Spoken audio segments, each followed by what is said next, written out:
Ok, bueno, vamos a hablar de arritmias. Siéntanse por favor todos en la libertad de interrumpir en cualquier momento donde surja alguna duda. Y bueno, voy a tratar de ser lo más clara posible, aunque les traigo como una mezcla de diferentes tipos de arritmias. Una arritmia a la que ustedes se van a enfrentar con muchísima frecuencia porque se dedican sobre todo al cuidado de los niños posoperados de corazón, es la taquicardia ectópica de la unión. Como pueden ver en esta diapositiva, es del grupo de los pacientes posoperados. Este diagrama de pastel incluye solamente a niños posoperados de corazón y están las rebanadas explicando el porcentaje del tipo de arritmias que se presentan en la terapia postquirúrgica. Y como pueden ver, pues el número más importante se caracteriza por esta gran rebanada en color naranja, que es el 64.9%, y la arritmia es la que en inglés le llamamos JET o taquicardia ectópica de la unión AB en español.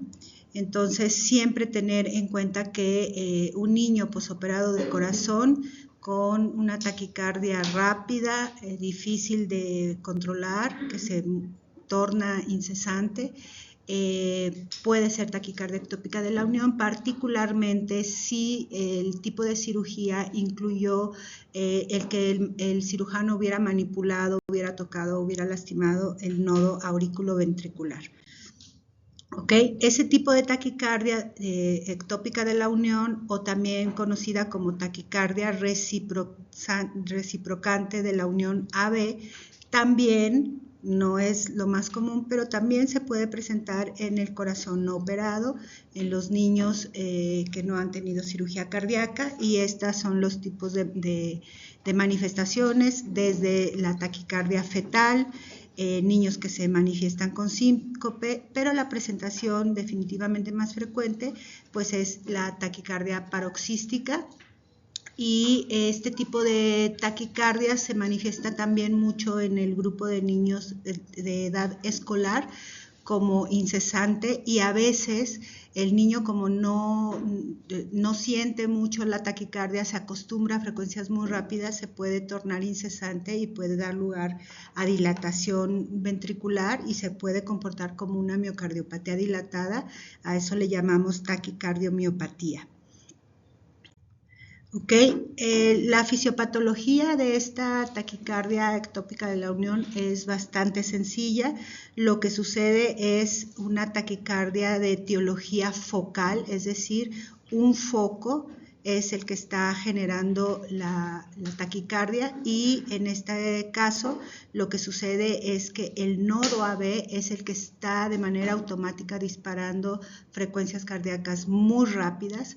Esta fisiopatología es muy importante conocerla, aunque es muy sencilla, porque nos deja a los niños posoperados de corazón sin la sincronía normal auriculoventricular, es decir, habitualmente, como sabemos, la conducción cardíaca pues inicia en el nodo sinusal, y luego a través de haces internodales en las aurículas la electricidad se desplaza al nodo AB y de ahí hacia los ventrículos. Entonces esto condiciona sincronía auriculoventricular, que significa que el corazón late en los tiempos adecuados que le permita a la aurícula recibir el flujo sanguíneo a través de las venas cavas y luego expulsar ese flujo cuando las válvulas AB se encuentran abiertas. Esa sincronía se pierde cuando hay una taquicardia ectópica de la unión, porque está disparando el nodo AB a frecuencias muy rápidas sin que tenga que ver con los tiempos de llenado auricular. Entonces eso puede complicar mucho la evolución de los pacientes durante la terapia postquirúrgica de corazón.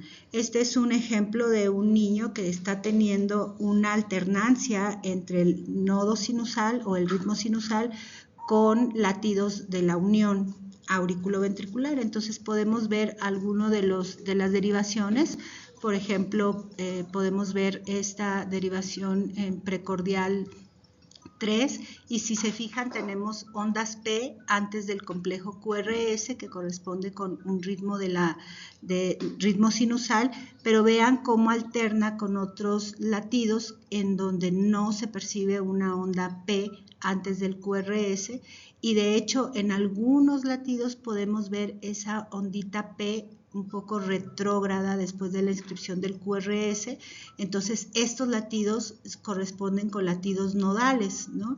Y cuando esto lo vemos en la terapia intensiva postquirúrgica de corazón, entonces tenemos que prestar atención si vemos esto en el monitor, porque lo que nos está diciendo es que hay función sinusal, pero el nodo AB, le decimos en la jerga electrofisiológica, está caliente, es decir, ya sea por manipulación quirúrgica o por alguna condición habitual en los niños posoperados de corazón, ese nodo AB está conduciendo a frecuencias cardíacas más rápidas de lo normal. Si se acuerdan, la frecuencia cardíaca normal de conducción del nodo AB es alrededor de 40 a 60 latidos por minuto. Sin embargo, aquí lo que vemos es que la frecuencia del nodo AB es muy similar a la frecuencia del nodo sinusal, entonces esto nos debe alertar de que ese nodo AB está caliente, ¿ok? Y el riesgo de que ese niño empiece a dominar la conducción nodal y empiece a aumentar la frecuencia cardíaca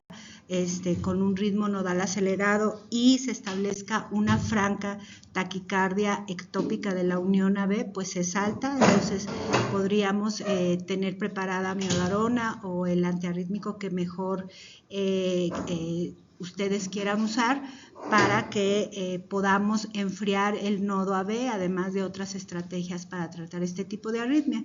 Entonces, si pueden ver este electrocardiograma, es del mismo caso que vimos previamente, cuando ya el nodo AB está caliente y cuando ya se estableció la taquicardia rápida. Entonces aquí lo que ustedes van a ver, si tratan de encontrar las ondas P, como lo vimos previamente, pues podemos no ver ondas P definitivamente, o podemos ver onditas P muy pegadas al complejo QRS, aquí un poco retrógradas. Incluso podríamos verla antes del QRS, pero muy pegada, con una morfología diferente a la sinusal, ¿ok? Entonces esta es la taquicardia a la que más comúnmente se van a encontrar. Este algoritmo a mí me parece el más sencillo cuando hablamos de arritmias y particularmente de taquicardias. En pediatría, la verdad es que identificar la onda P es de mucha utilidad. A veces como que vemos los electrocardiogramas en taquicardia y rápidamente decimos no se ve la P.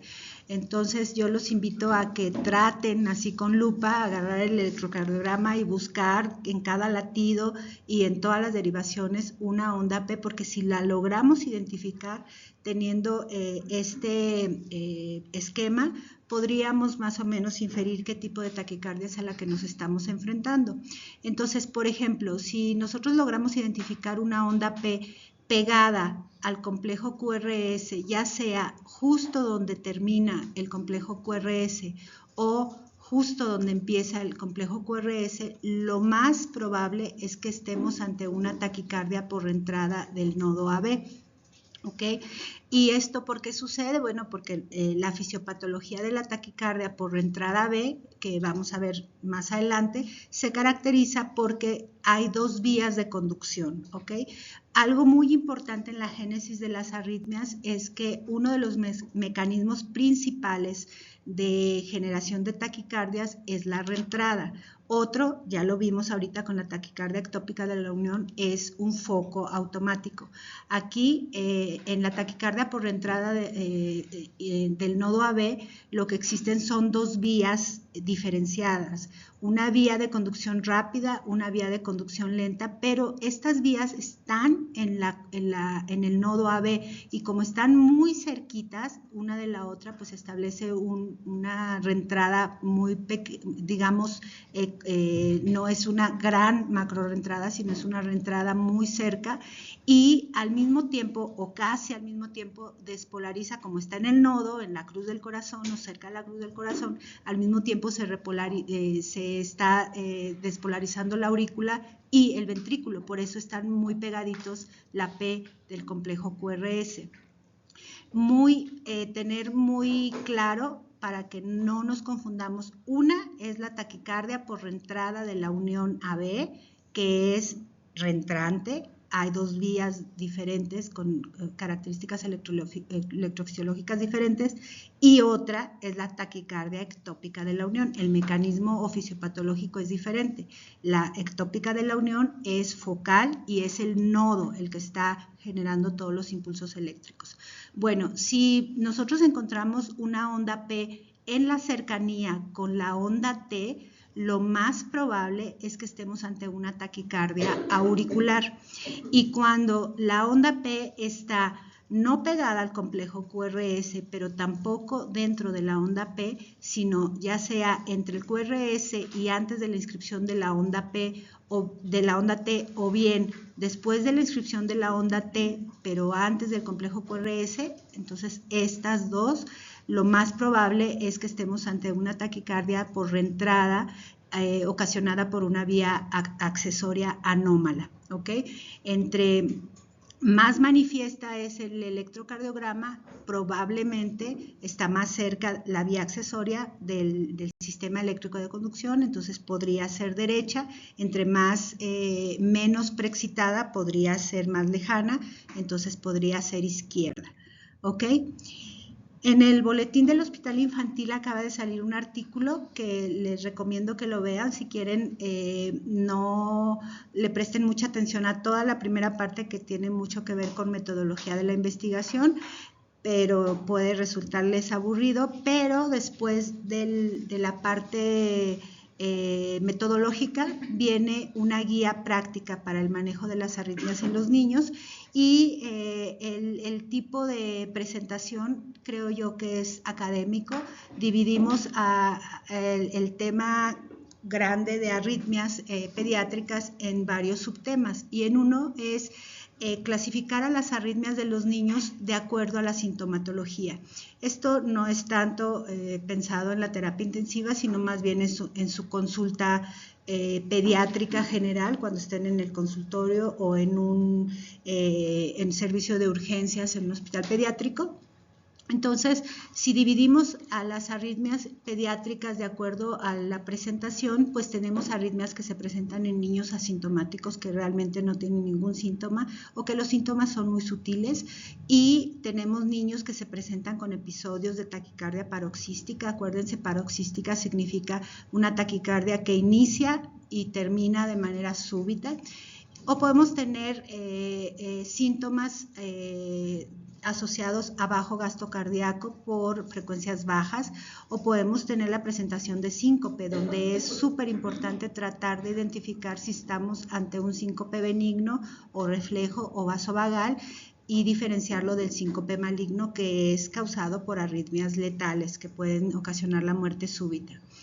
En otro subtema podemos clasificar a las arritmias de acuerdo a la frecuencia cardíaca, y entonces tenemos arritmias de frecuencia baja, que no es el motivo de la clase de hoy, y arritmias de frecuencia alta, donde tenemos a las taquicardias paroxísticas supraventriculares, la taquicardia ventricular y la fibrilación ventricular.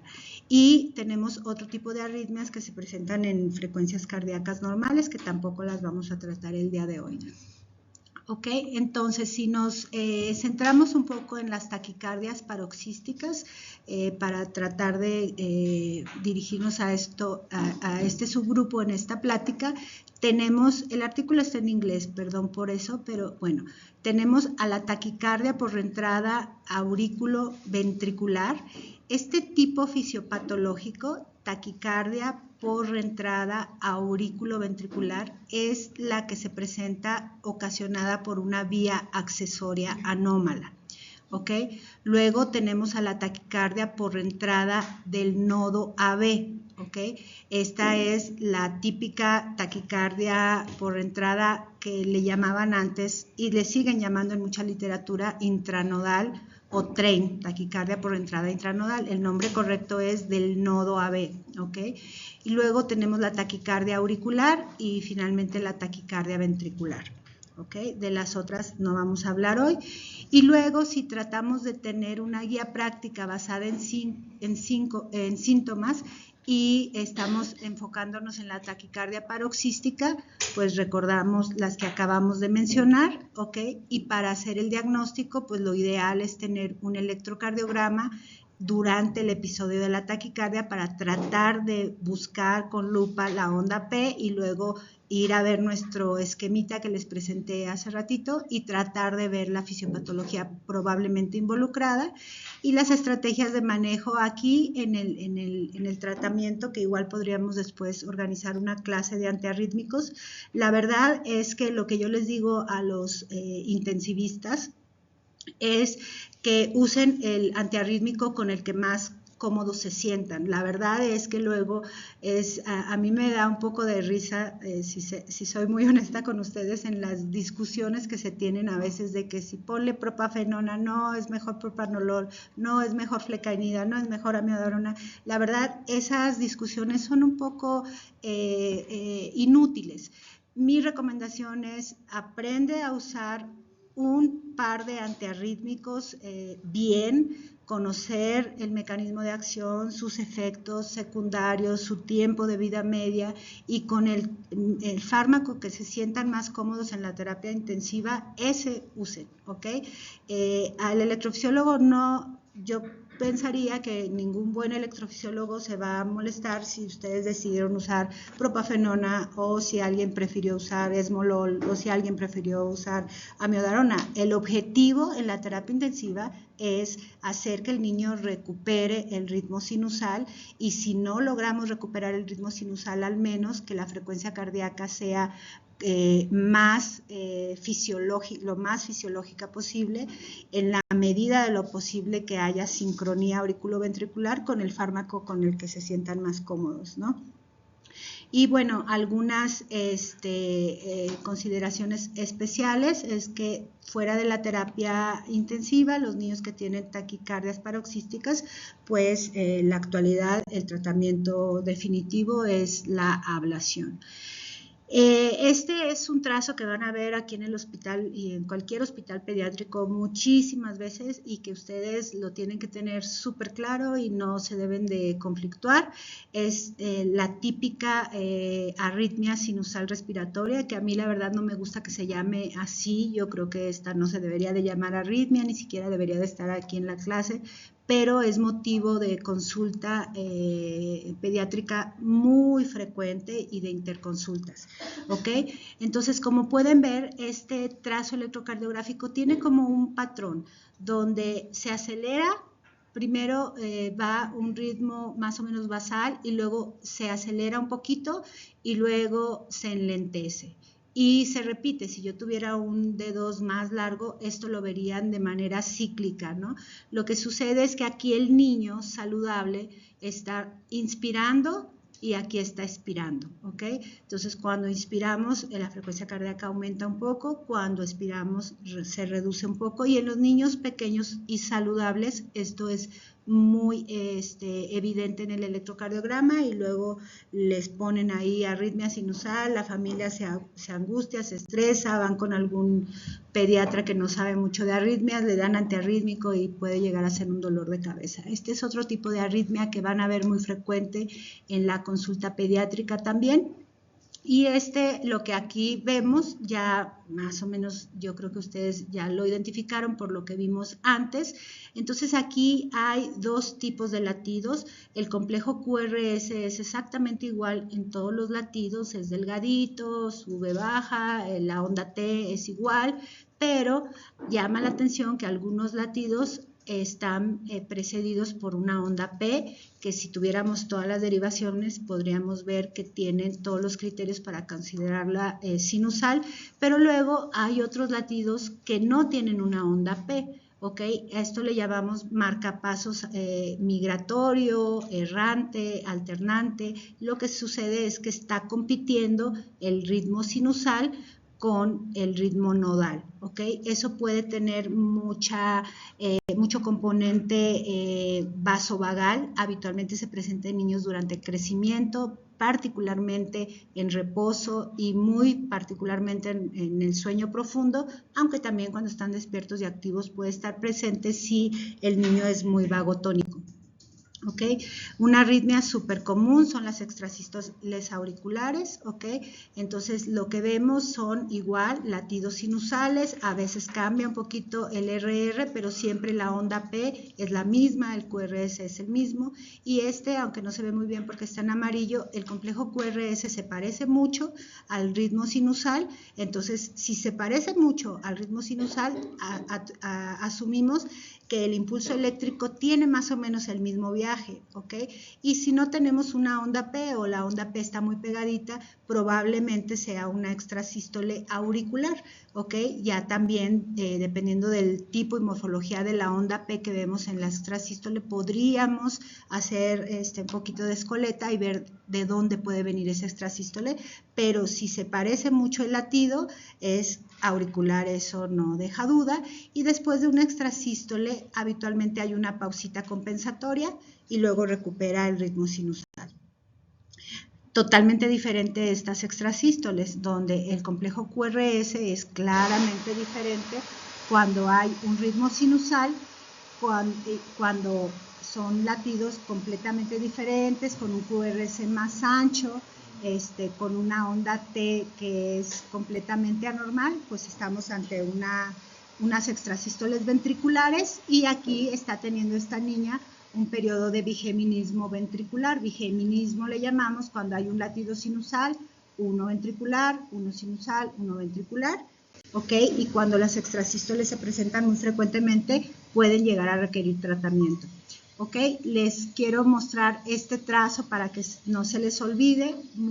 Es muy bueno buscar el electrocardiograma basal después de que hayan controlado una taquicardia paroxística rápida, porque si encontramos estas características durante el ritmo sinusal, un PR muy cortito porque la onda P está pegadita al complejo QRS, esta morfología del complejo QRS que tiene como una faldita aquí que le llamamos onda delta y algunas anormalidades en la repolarización como la onda T invertida, entonces este es un patrón de Wolff-Parkinson-White, es nada más un patrón para calificarlo como síndrome de Wolff-Parkinson-White, entonces este niño con este patrón electrocardiográfico debe tener paroxismos de taquicardia, ¿ok?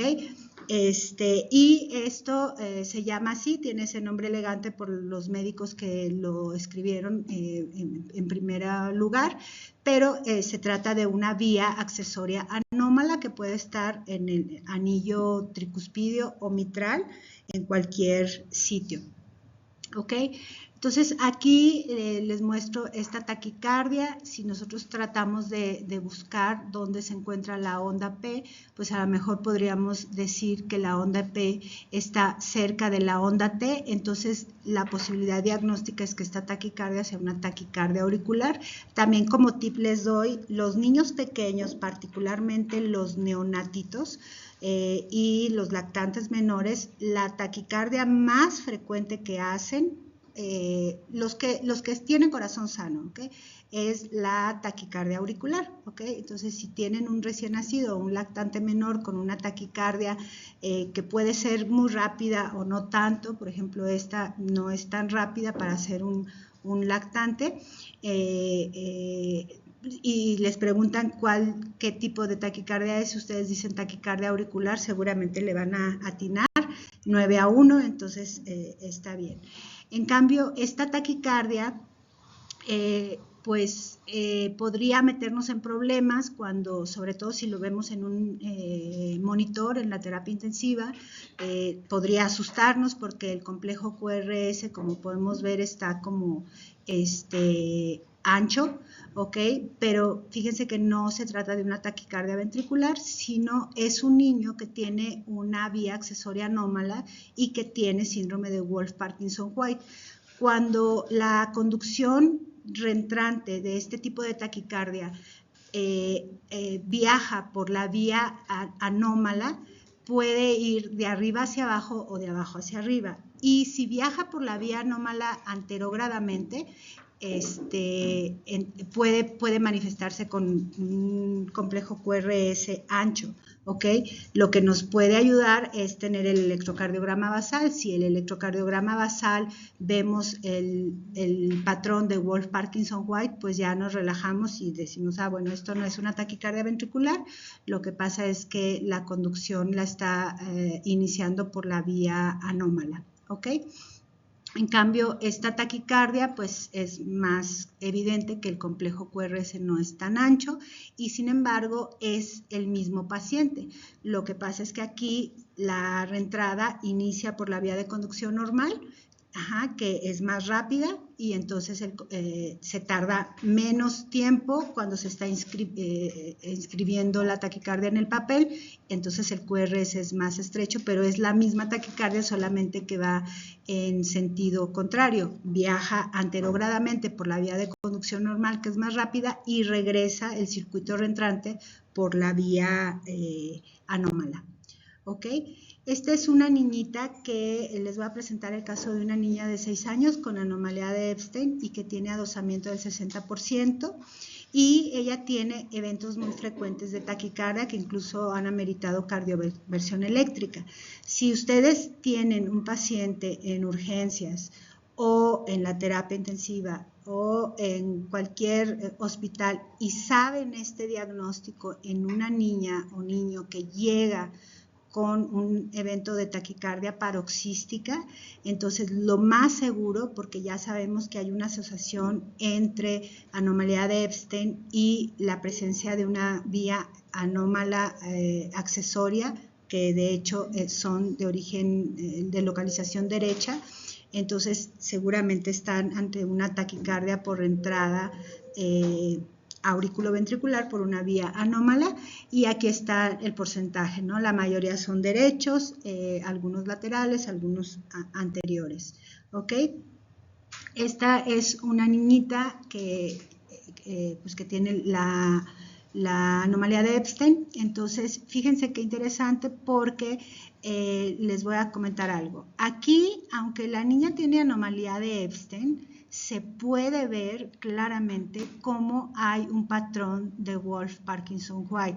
¿Se acuerdan que les dije? La P muy pegadita al complejo QRS, el QRS con una faldita, con una onda delta, y anormalidades en la repolarización con unas ondas T invertidas. Esto es interesante porque aunque la niña tiene una anomalía de Epstein, se logra ver el patrón de Wolff-Parkinson-White, aunque tiene una peculiaridad. Si se fijan, la S en B1 y las R en B2, B3, incluso hasta B4, que no se ve muy bien aquí, tiene un patrón de R', es decir, tiene un bloqueo de la rama derecha. Entonces, esta niña que tiene un bloqueo de la rama derecha incipiente o incompleto y patrón de Wolff-Parkinson-White, puede tener una anomalía de Epstein con una vía accesoria derecha. El hecho de que no vean ustedes el patrón típico de preexcitación de Wolff-Parkinson-White en un paciente con anomalía de Epstein no descarta que no tenga una vía accesoria. ¿Por qué? Porque lo que sucede en la patología de la anomalía de Epstein es precisamente un bloqueo de la rama derecha, que lo que implica es un retraso en la conducción del lado derecho por la patología del complejo valvular. Entonces, lo que pueden llegar a ver en un niño con anomalía de Epstein es no ver el típico patrón de Wolff-Parkinson-White, pero no ver tampoco el bloqueo de la rama derecha.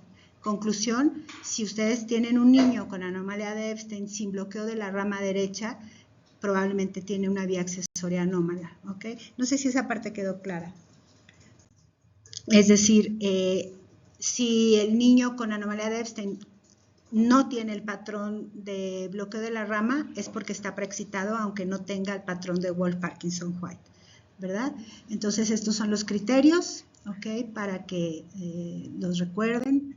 Es fuera de la terapia posquirúrgica en la pediatría general, la arritmia más, la taquicardia más frecuente en el niño es la ocasionada por vías accesorias anómalas. Y aquí estos dibujitos pues nos aclaran por qué es lo que genera este patrón electrocardiográfico. Miren, aquí tenemos dos dibujos, vemos la vía de conducción, ¿ok?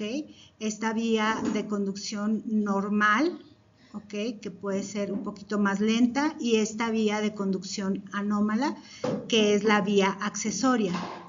¿Ok? Y de este lado, pero vean aquí cómo está el circuito reentrante. Para que se establezca una reentrada debemos de tener dos vías diferentes. Aquí están las dos vías. La de la conducción normal, la vía normal de conducción AB, y la vía accesoria anómala, que está en este caso en el anillo, en la pared lateral del anillo derecho tricuspidio. Y entonces así es como se establece el circuito reentrante. Esta es una reentrada aurículo ventricular, pero vean hacia dónde va la dirección. Por la vía de conducción normal viaja el impulso y luego regresa, encuentra la vía anómala en periodo excitable y se establece el circuito reentrante.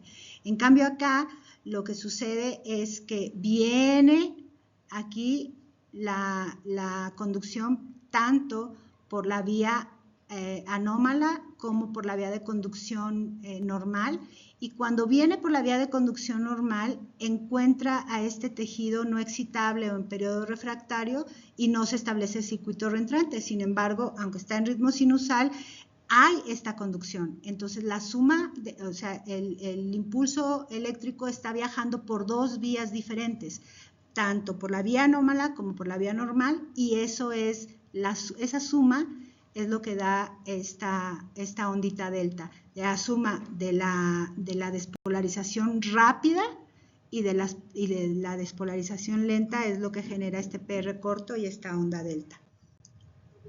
¿Ok? Entonces, esta es la taquicardia por entrada atrioventricular por una vía accesoria anómala.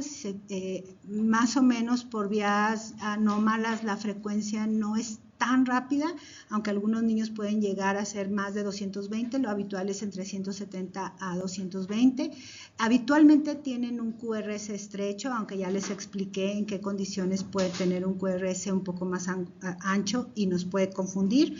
Otra razón por la que puede verse el QRS ancho durante taquicardia es que el niño tenga un bloqueo de rama avanzado en condiciones basales, ¿ok?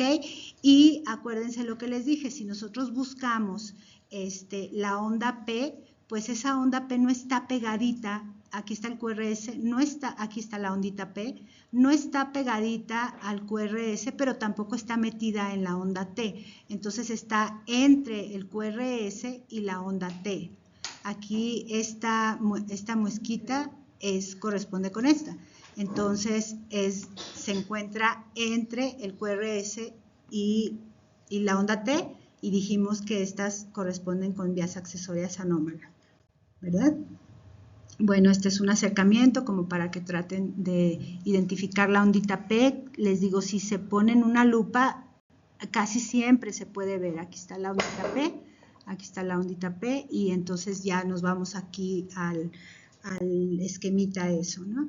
El tratamiento, pues en el niño sano, maniobras vagales, que podemos hacer la maniobra de Valsalva, le podemos poner hielo en la carita. Adenosina es una buena maniobra para parar la taquicardia en la mayoría de las arritmias, y podemos usar estos antiarrítmicos, y si el niño está en choque con datos de bajo gasto, pues directamente la cardioversión eléctrica. ¿no? Este es un caso de una niña de 15 años que tuvo un reemplazo valvular mitral. Siempre en la terapia posquirúrgica, pues obviamente la historia, el tipo de cirugía es el que nos va a dar la pauta para sospechar en qué tipo de arritmia puede tener, ¿no? Una jovencita de 15 años que tuvo una cirugía por reemplazo mitral y que había tenido una insuficiencia mitral grave desde los 8 años, entonces que puede tener como causa de la taquicardia si llega al servicio de urgencias, ¿no? Pues si la niña estuvo todos estos años con una insuficiencia mitral grave, seguramente estamos ante un corazón dilatado, particularmente una aurícula izquierda dilatada, y las aurículas, tanto derecha como izquierda, que se dilatan, pues son aurículas enfermas, donde la factibilidad electrofisiológica de que se presenten condiciones apropiadas para el establecimiento de reentradas, pues es muy alta.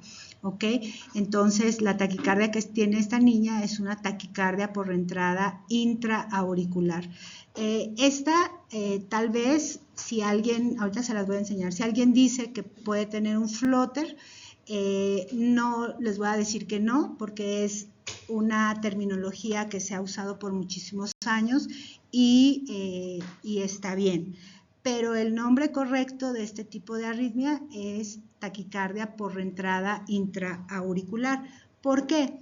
Porque no me encanta el término flutter, porque el flutter en realidad es un tipo de arritmia que en pediatría vemos poco, lo podemos ver sobre todo en adolescentes, pero más es una arritmia de los adultos, ¿ok? Y se llama flutter cuando la arritmia está ocasionada o está generada en una zona muy específica del corazón que le llamamos istmo cabo-tricuspidio. Entonces, en esta zona del istmo cabo-tricuspidio se genera la taquicardia reentrante y puede ir en contra de las manecillas del reloj o a favor de las manecillas del reloj, y eso lo vamos a ver en el electrocardiograma de 12 derivaciones. Si va en contra de las manecillas del reloj, significa que va de abajo hacia arriba, y entonces en las derivaciones inferiores nuestro impulso eléctrico se está alejando. Entonces va de abajo a arriba. Las derivaciones inferiores, que son D2, D3 y ABF, se alejan. Entonces se aleja el impulso eléctrico de ellas, entonces se inscribe una onda F negativa. En cambio, cuando va a favor de las manecillas del reloj, entonces el impulso eléctrico se acerca a lo inferior y entonces las ondas F en D2, D3 y ABF serían positivas. Y en ese sentido hay alguna literatura que le llaman típico cuando va en contra y atípico cuando va a favor de las manecillas del reloj. Pero como les digo, la terminología real de flutter auricular es esta fisiopatología, dependiente del istmo cabo-tricuspidio. Cuando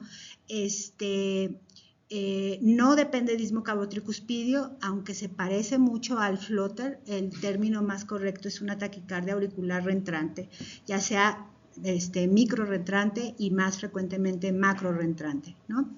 Entonces, miren, este es un ejemplo de un flutter auricular típico. Entonces, si nosotros vemos ABF, D3 y D2, pues cómo vemos las derivaciones, ¿no? Cómo vemos la onda F.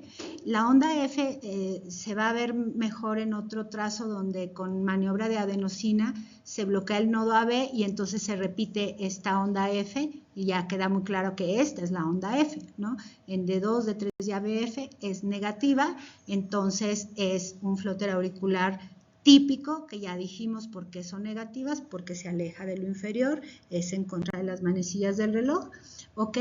Entonces, nuevamente este flutter es una reentrada y nuevamente tenemos que tener dos vías diferenciadas para que se establezca el circuito reentrante, en este caso el istmo cabo-tricuspidio, por sus características anatómicas es como un blanco muy fácil para el establecimiento de una reentrada.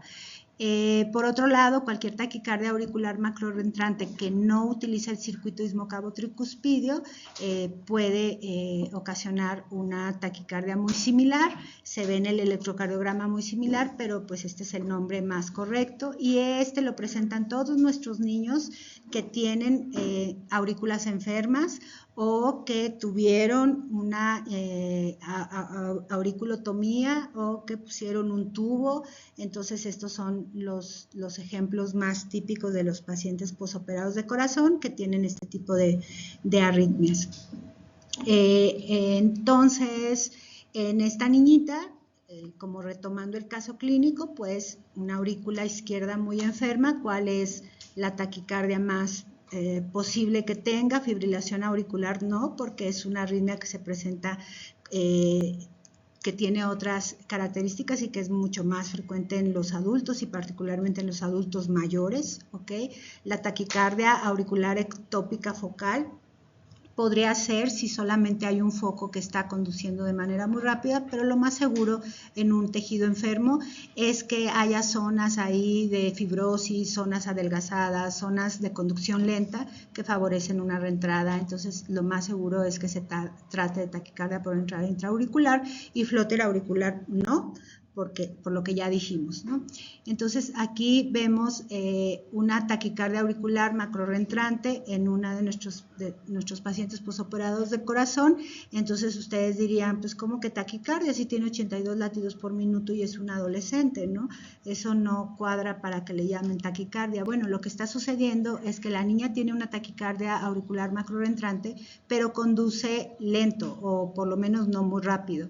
Es decir, en la aurícula se está ocurriendo la reentrada, se están ocurriendo los impulsos y la despolarización auricular, pero solamente cada 5 latidos atraviesa el nodo AB y conduce hacia los ventrículos, ¿ok? Entonces sigue llamándose taquicardia auricular reentrante y ya pueden ustedes completar la descripción diciendo conducción 5-1 o bloqueada, ¿ok?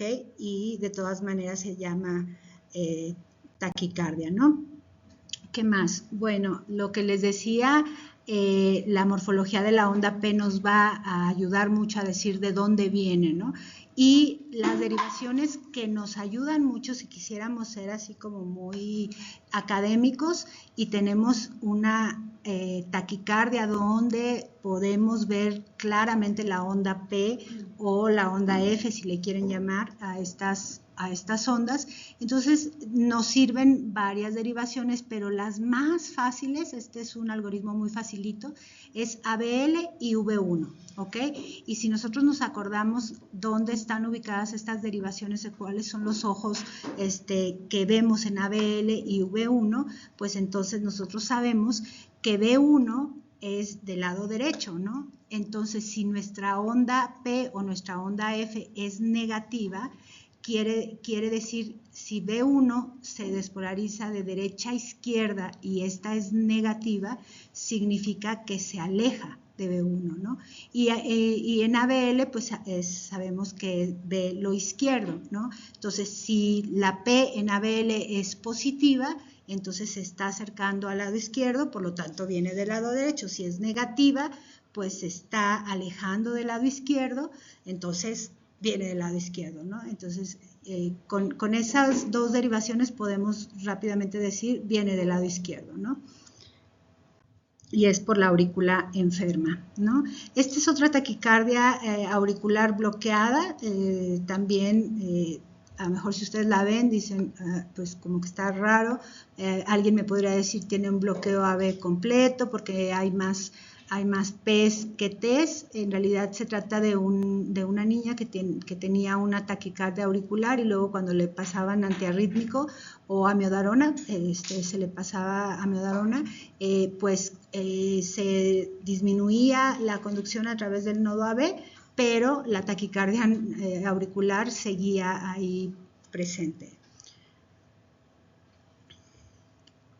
Bueno, entonces en este caso el tipo de taquicardia era focal y en la taquicardia puede ser reentrante, como ya les dije, microrreentrante, macrorreentrante o puede ser focal, que también le llamamos ectópica, o multifocal. ¿De qué depende si es focal o multifocal de si todas las ondas P tienen la misma morfología. Sí hay diferentes morfologías de la onda P, claramente diferentes, que pueden ser 2 morfologías o más, entonces hablamos de taquicardia multifocal, ¿no?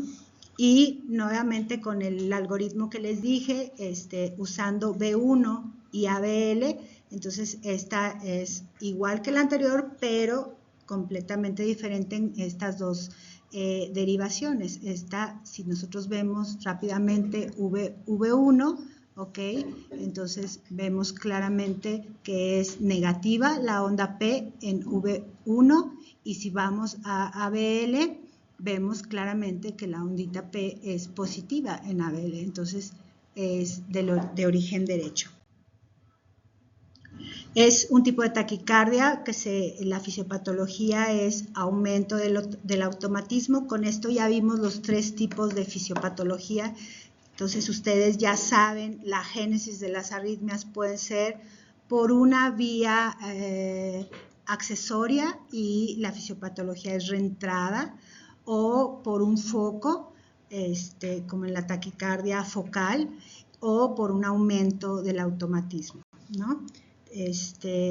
Aquí puede ser unifocal, multifocal, dependiendo de la morfología, y pues como pueden ver en este dibujo, todos estos sitios, es hablando de taquicardia auricular en el recién nacido.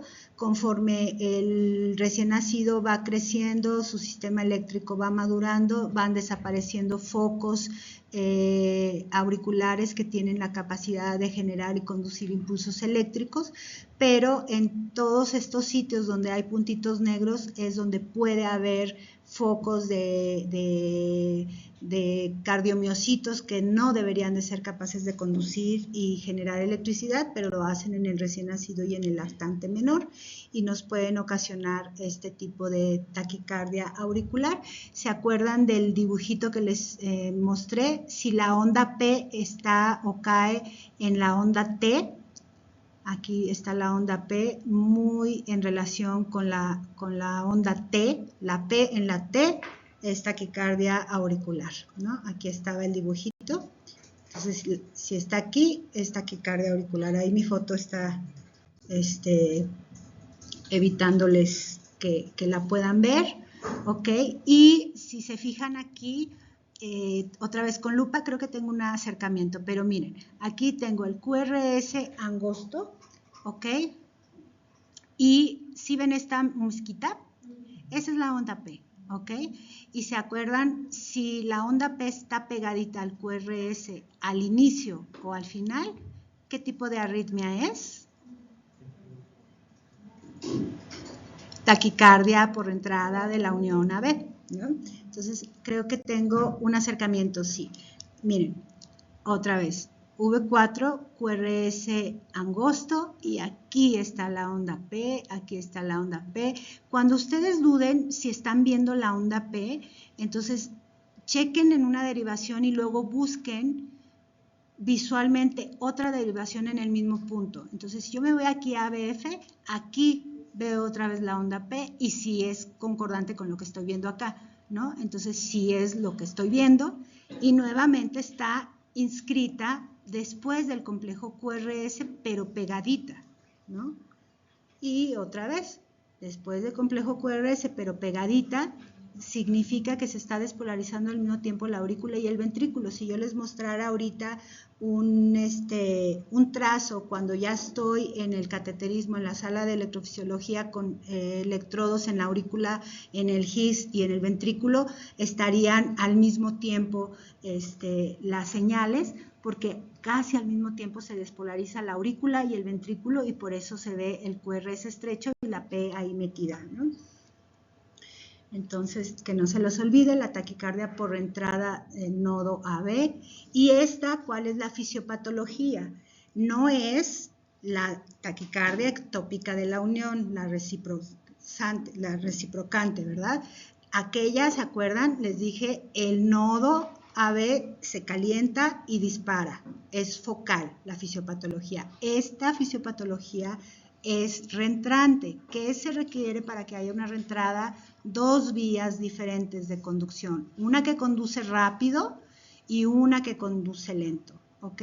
Entonces aquí lo que sucede es que tenemos dos vías en el nodo AB, la vía normal de conducción rápida y una vía adicional de conducción lenta, que bajo ciertas condiciones, casi siempre después de una extrasístole, enlentece un poco más a la conducción lenta o acelera un poco más a la conducción rápida, y el impulso eléctrico encuentra el otro caminito en un periodo excitable y se establece el circuito reentrante.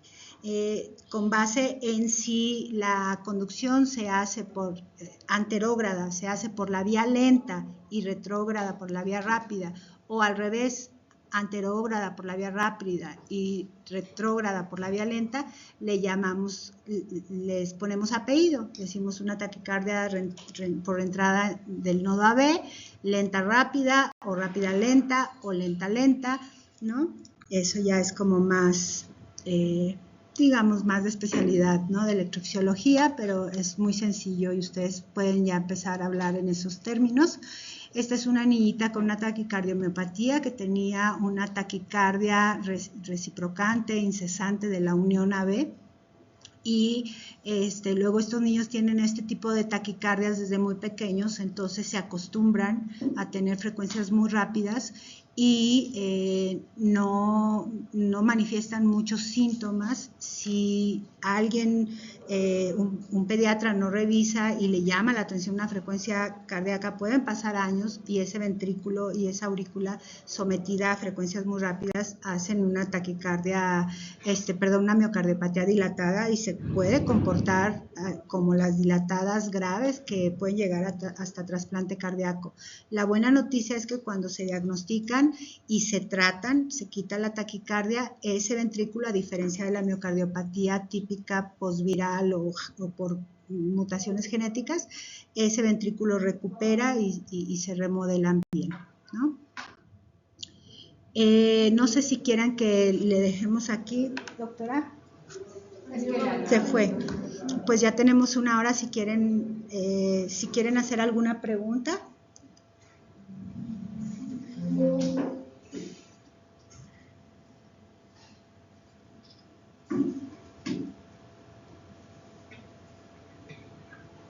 Si no hay preguntas, es que o todo les quedó claro o no se entendió nada.